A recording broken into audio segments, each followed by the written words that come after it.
xiita ou de um subgrupo xiita, que são os Houthis. E eles estão sendo financiados pelo Irã, tomaram o poder junto na época da Primavera Árabe, começou uma convulsão dentro do Iêmen, uma instabilidade, o presidente saiu, fugiu do país, começou meio uma guerra civil e o Irã começou a financiar esse grupo. E a Arábia Saudita olhou para aquilo e falou, isso é uma mega ameaça, esse país tem fronteira comigo, eu não posso perder, um país está na minha fronteira. Entrou na guerra. A Arábia Saudita entrou em guerra no Iêmen, junto com Emirados Árabes e uma outra coalizão com outros países, trouxe esses países para dentro e começou a atacar o Iêmen, as forças opositoras que eram financiadas pelo Irã.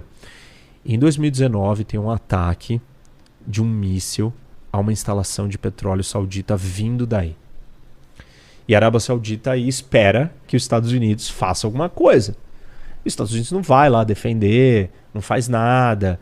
E a Arábia Saudita começa a perceber que ela está numa situação complicada, porque o Irã está ficando muito forte, ela precisa se abrir para o mundo. Como é que ela vai atrair investimento internacional se ela está em vias de entrar numa guerra com o Irã? Ainda mais com a questão do programa nuclear iraniano.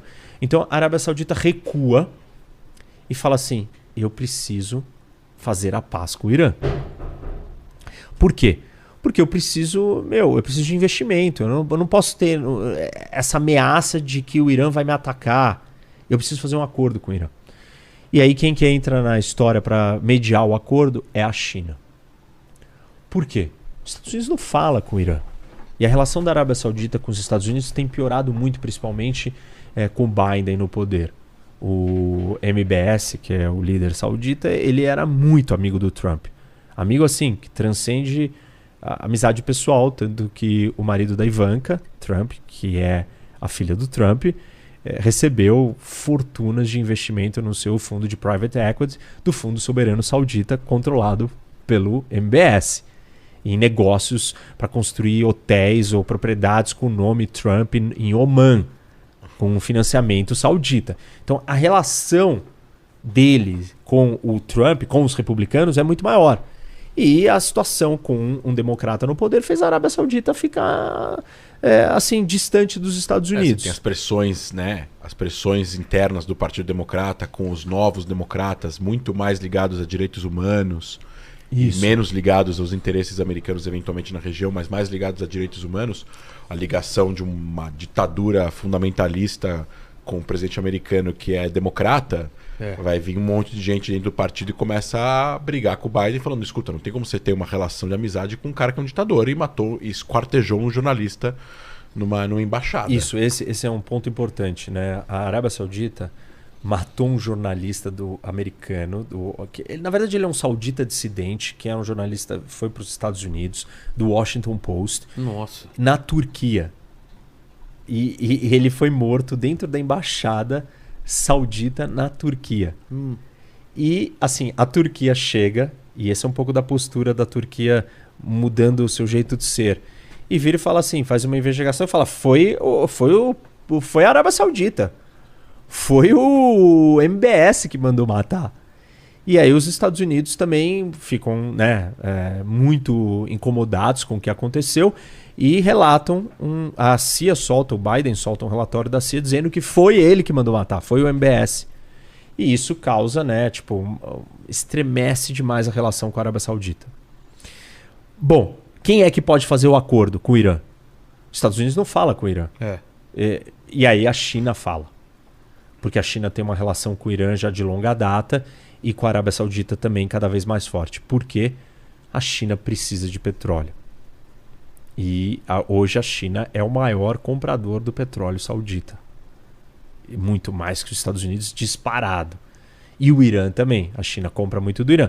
Então a China sempre teve uma relação com o Oriente Médio baseada nos seus interesses econômicos.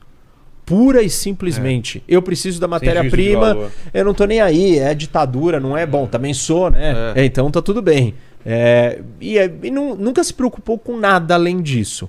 Manteve sempre essa relação puramente econômica e comercial. Só que a China está preocupada. Preocupada que ela não pode ter o seu abastecimento de petróleo abalado por uma briga entre a Arábia Saudita e Irã por causa do programa nuclear iraniano, a Arábia Saudita se juntando, se aproximando de Israel, preocupada que o Irã tem a bomba, vai se juntar com Israel para atacar, de repente, ou ajudar Israel a atacar o Irã, alguma coisa desse gênero. E aí a China entra na história e fala, olha, então eu vou mediar. E assinam-se um acordo de normalização das relações diplomáticas entre Irã e Arábia Saudita. Qual é o próximo passo disso? Não é só abrir embaixada, mas é combinar que um não vai atacar o outro, é combinar que eles vão chegar num consenso ou num desfecho para a guerra no Iêmen, que eles vão parar de financiar os seus grupos em lugares diferentes, que eles vão ter uma certa paz. Óbvio que a pergunta é, o Irã vai cumprir com isso? E eu, particularmente, acho que não. Paquito às vezes dorme. Tava no mapa há mó tempo, por isso que eu chamei. E aí eu acho que o Irã não vai cumprir. China... Óbvio que não vai cumprir. A China não vai forçar o Irã a cumprir, porque a hora que a China vê se tocar, ela vai falar, tá bom, como é que eu forço agora? A China não tá tão envolvida. Mas é um passo diferente, porque a China tá ali se mostrando como um ator político. E muita gente tá olhando falando assim, pronto, os Estados Unidos perdeu espaço. Os Estados Unidos, como eu disse, não quer mais estar ali. Esse é um dos pontos. O outro ponto é que sim, os Estados Unidos não tem mais domínio absoluto sobre tudo que acontece no Oriente Médio. A Arábia Saudita está muito mais preocupada hoje em agradar ou ter o consumo e compra de petróleo da China do que dos Estados Unidos. Claro, porque a China compra muito mais que os Estados Unidos. Mas por que os Estados Unidos não pode abandonar a região por completo? Porque o mercado de petróleo é ditado em grande parte pelos grandes produtores que estão no Oriente Médio. Então uma guerra, uma instabilidade, um problema gigante lá dentro, os Estados Unidos vai ter que ir lá. Resolver não só pelo petróleo que ele precisa, que é muito menos hoje, mas porque isso vai afetar a Europa, vai afetar a economia do mundo inteiro, vai afetar o Japão, vai afetar a Índia, vai afetar todo mundo. Pra você ter uma ideia, o segundo e o terceiro maior compradores de petróleo saudita é a Índia e o Japão. Se você somar tudo que a Índia e o Japão compram, dá menos do que a China compra da Arábia Saudita. Então, essa é uma nova dinâmica. E tá todo mundo olhando para isso. O que vai acontecer? Quem saiu ganhando, quem saiu perdendo? Os Estados Unidos saiu perdendo. A Arábia Saudita saiu ganhando, Irã saiu ganhando, Israel saiu perdendo ou ganhando. Tem argumento para todo lado, a gente pode ficar aqui mais uma hora falando disso. Mas eu acho que assim, eu acho que Israel saiu perdendo.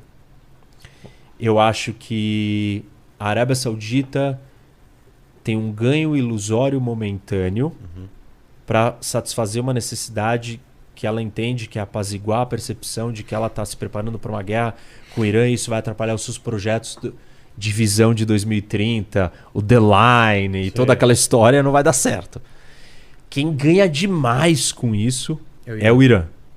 Porque o Irã passa uma mensagem que, não, fiz as pazes e tal, e continuando fazendo as coisas que ele está fazendo. E a China, assim... ela é muito pragmática. Ela é pragmática, mas ela passa uma mensagem de que, eu tenho influência, olha o que eu estou fazendo. Os chineses, os ideólogos do Partido Comunista Chinês de plantão já vieram. Olá, a China fez um acordo, a China está resolvendo os grandes problemas do mundo. Calma. A história é longa.